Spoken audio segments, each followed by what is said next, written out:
Hello everyone, I'm Evan Abrams, and this is Evan Abrams, and believe it or not, this is Evan Abrams wearing a different shirt and a hat. I'd considered doing one take with facial hair and one without, but another alternative is to actually get a real roommate, and moving right along.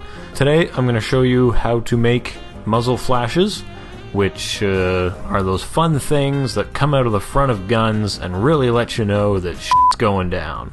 As you can see, I opt for kind of a cartoonishly large muzzle flash coming out of mine. I'm not trying to compensate for anything, but generally I go with the comic book idea that the size of the gun dictates the size of the explosion coming out of it, and proportionately the amount of damage it does to other humans.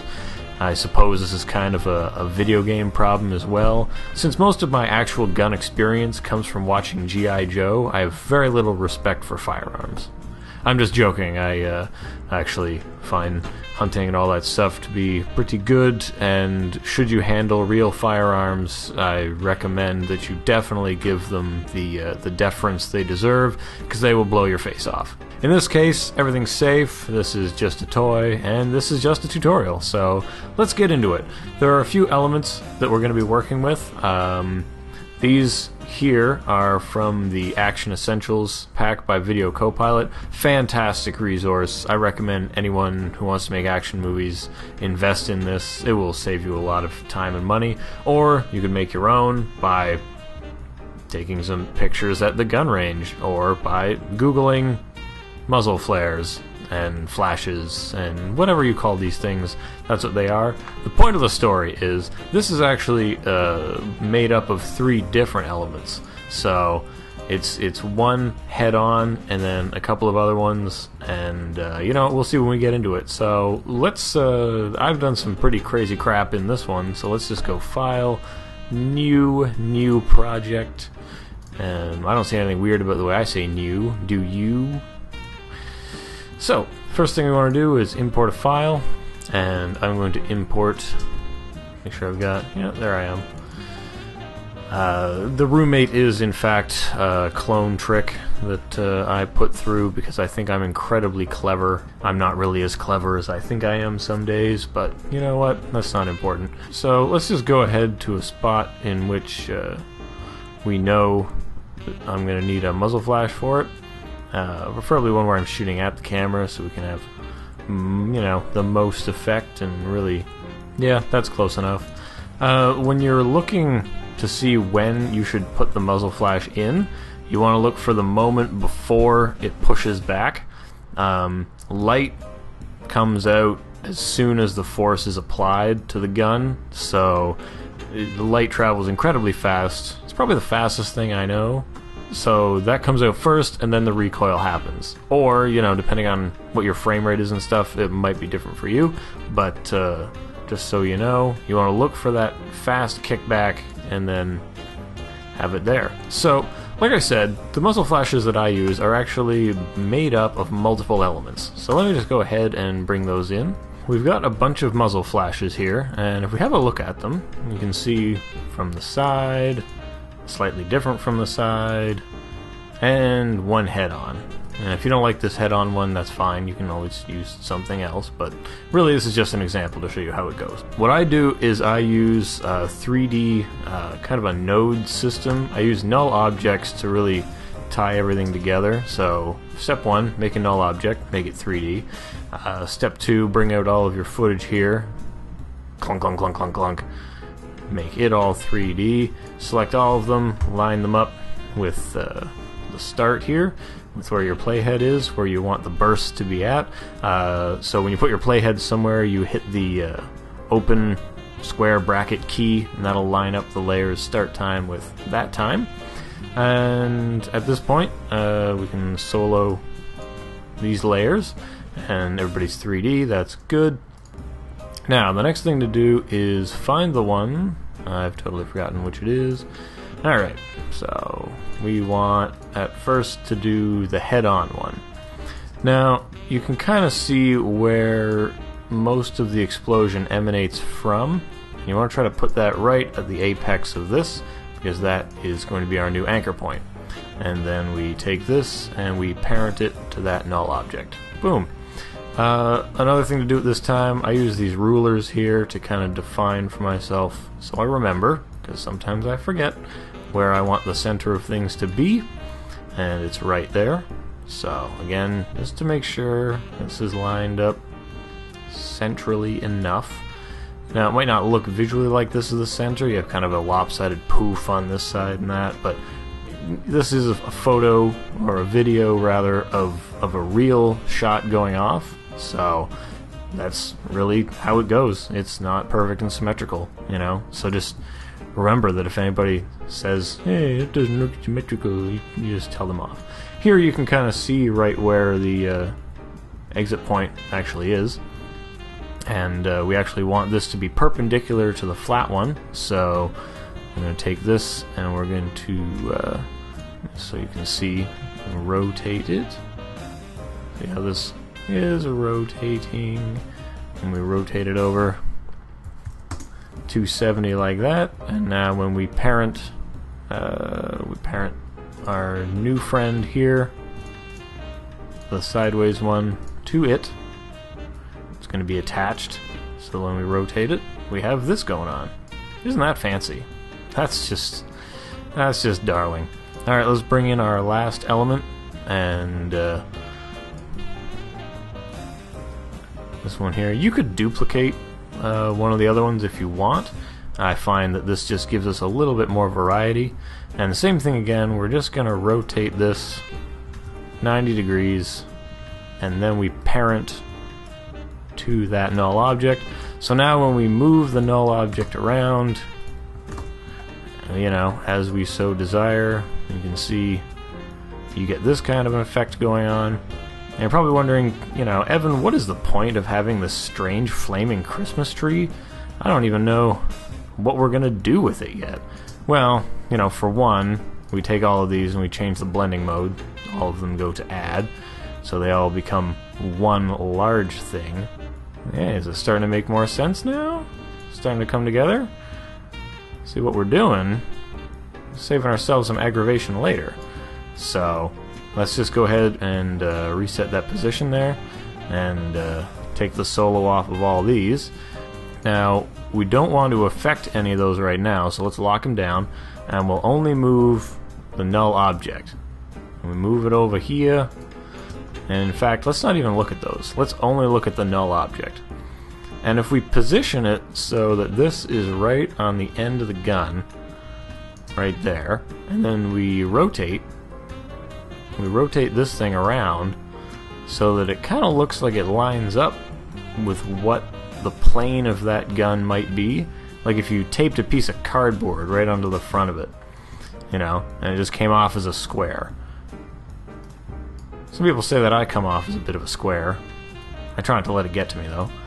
And we just position that right out front, make a little bit of tweaks to it, and you know what? I think that's pretty good. You want to scale this up? Well, that's great, because now all of the scaling properties are based on that initial point.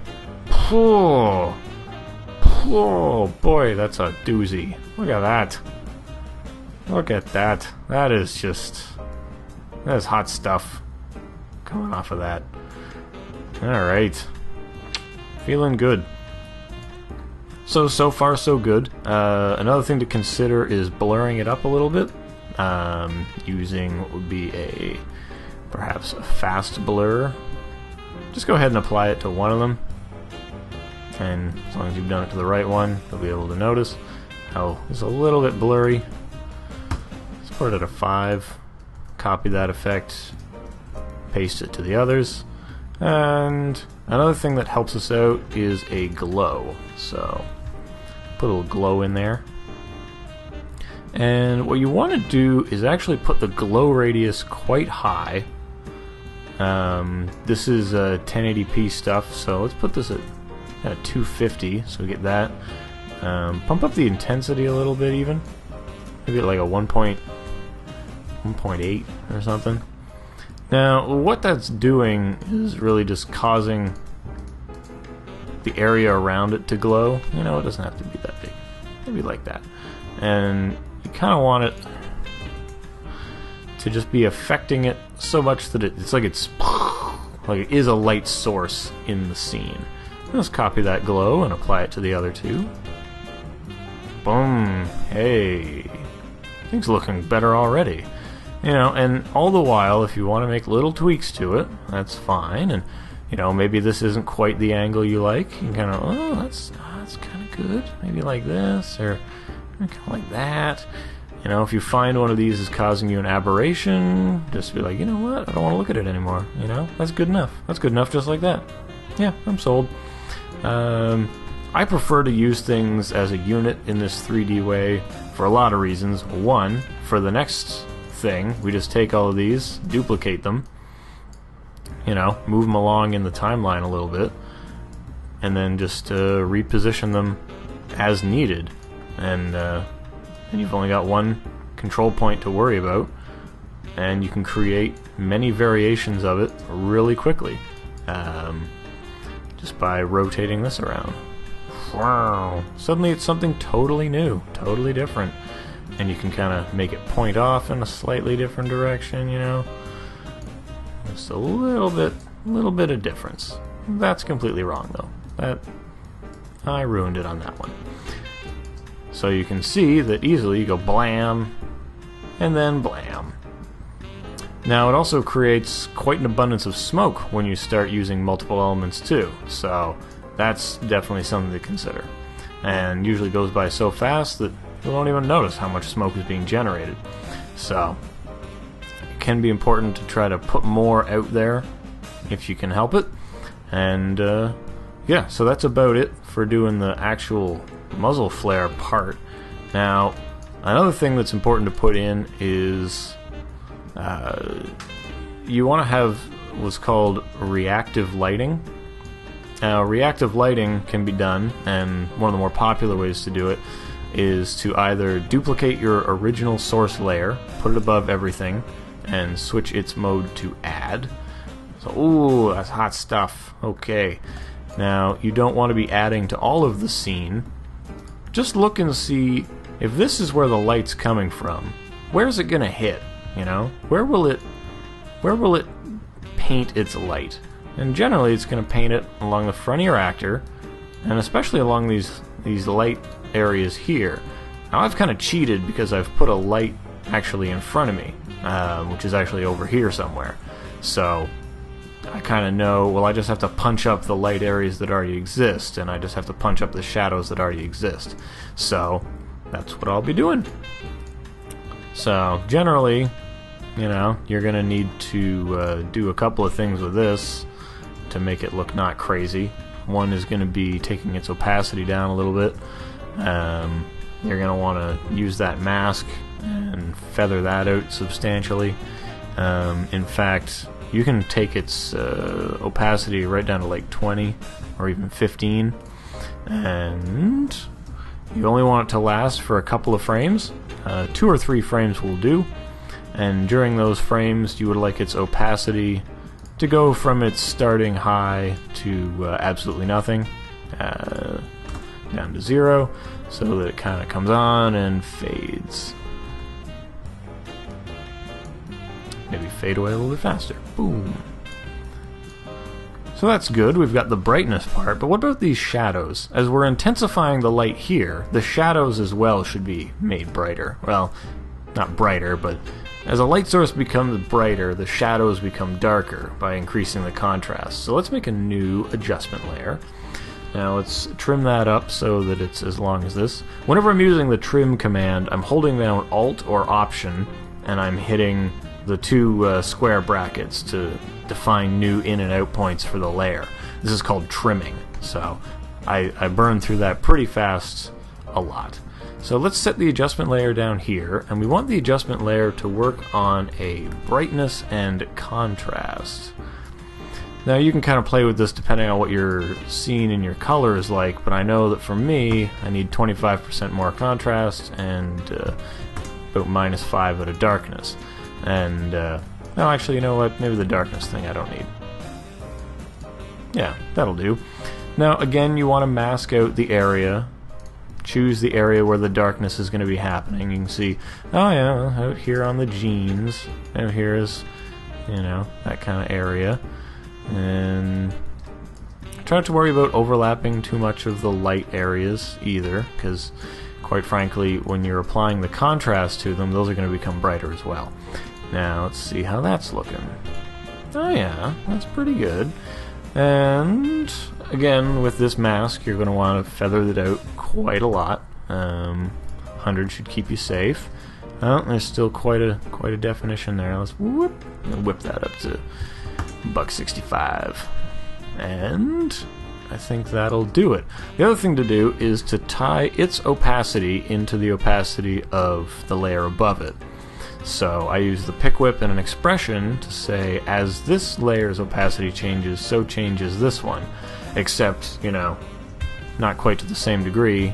Multiply it by 5, and I think we're about where we need to be. Boom. And there you have it. I think that should just about do it for you. You've got a little bit of reflective lighting, a little bit of this going on. If you ever want to cover up stuff, and by cover it up I mean when you put the muzzle flashes in, you want them to look like they belong in the original source footage. Don't worry about color correcting or anything until after you've done the muzzle flares. You want these things to look as if they belonged in the thing you shot originally, and then you can go through and you can use, you know, curves adjustments and stuff to try to, you know, get the colors as you like them and all that fun stuff, and, you know, really just try to, you know, make that something special. I don't really know, but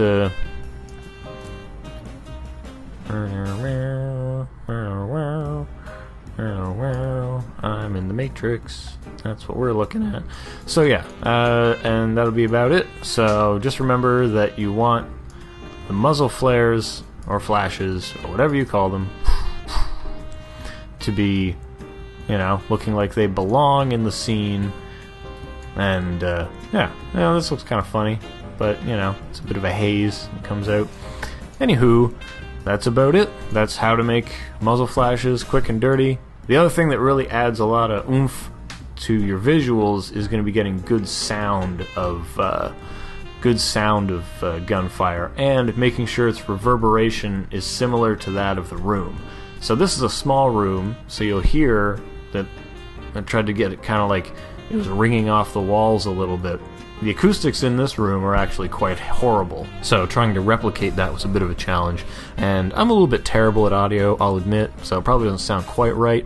That is actually the sound of an M1, you know, the gun that won the war, for those of you who really love your gun trivia. But, you know, you link a couple of those together and suddenly it could be machine gun fire. Don't get too hung up on finding the right audio to go with the right gun and have that kind of accuracy. Try to focus more on making a visual, what we call a verisimilitude, which is continuity within the narrative. So here we have a large flash coming out of what is a cartoonishly large gun, and the sort of thing that's improbable. But in the scene, if I was shooting an alien in the face with this, you know, we could be pretty comfortable with that. I'm sure in the future maybe they will be putting orange on guns. But yeah, I guess that's about it. I would love to see what you guys come up with, or if you guys have any other tips and tricks that you guys use to make muzzle flashes work best for you. This is how I do it. This is by no means the only way to do it. You could, instead of making things 3D and positioning them, you could use the scale and distort to do it. I only do it this way because I find it easier to work in 3D and to position things, and when you have multiple angles, and especially angles that aren't necessarily flat on or necessarily perpendicular from the side or from the front, it can be tricky to come up with that 3/4 view that you want. And by putting both in there and blending them together, then you get kind of this larger than life effect, which I really like. I prefer things to be hyper real than totally real. Anyway, enjoy, have fun making some stuff, shooting each other and all that. I don't advocate shooting humans, but yeah, at least in movies, it looks pretty cool. Have a good day. I hope we all learned something. I know I sure did. And yeah, I'll see you next time. And maybe I'll do a tutorial about how to fake having a roommate by having yourself walk around the kitchen. That was a whole lot of rotoscoping that I'll probably never want to do again. I'm Evan Abrams, and I'll see you around the internet. Blam, blam, blam, blam.